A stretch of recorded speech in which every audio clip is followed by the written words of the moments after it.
kelak karyaku yang akan balik membiayaiku. Itulah ganjaran akan keyakinanku. Aku bekerja untuk membiayai karyaku, tak ada yang salah dengan. Gue akan coba buka angkanya, hasil penjualan digital gue.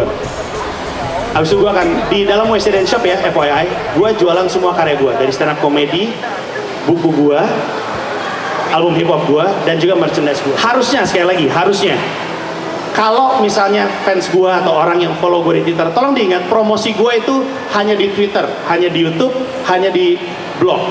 Gue nggak punya budget untuk promo di radio, nggak punya budget untuk promo di TV, nggak punya budget gue. Indie, anak indie aja gitu gue. Harusnya penjualannya nggak gimana-gimana banget.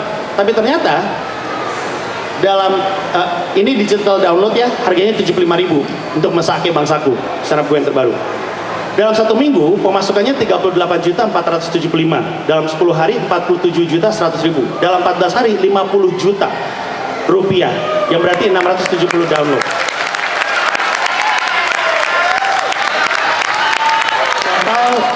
Total dalam 20 hari, ini hari ke-20, ini kan tanggal 20 April kan, gue rilis tanggal 1 April. Dalam 20 hari, udah 750 download, 56.250.000 rupiah. Gue bukan hanya udah tutup buku produksinya, tutup buku biaya websitenya juga udah gue. Tutup bikin websitenya.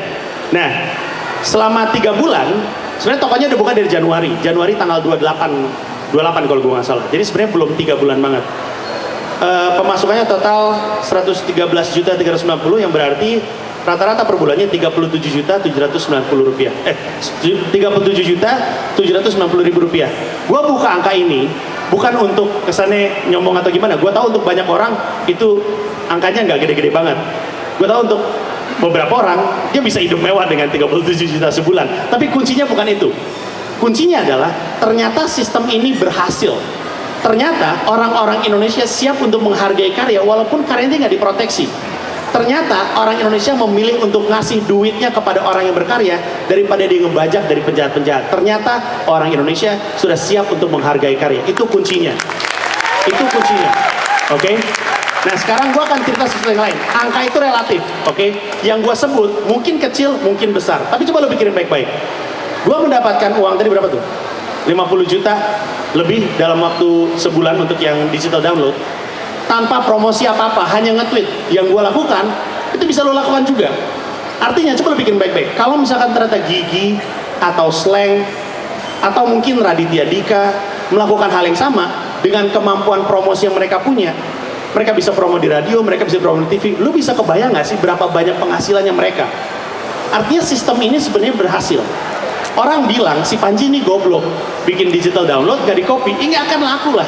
Tapi ternyata kita sama-sama, bukan gue yang membuktikan, lu juga yang ikut membeli, membuktikan bahwa orang Indonesia tuh siap dikasih yang kayak gini karena kita udah mulai terdidik dan kita mulai menghargai karya. Dan kalau misalnya gue bisa melakukannya, harusnya semua orang di Indonesia juga bisa berkarya lewat sistem yang sama. Dengerin, ini kalau soal angka selalu relatif, tapi yang mau gue share adalah conversion rate. Gue juga baru tahu dari temen gue yang ngurusin.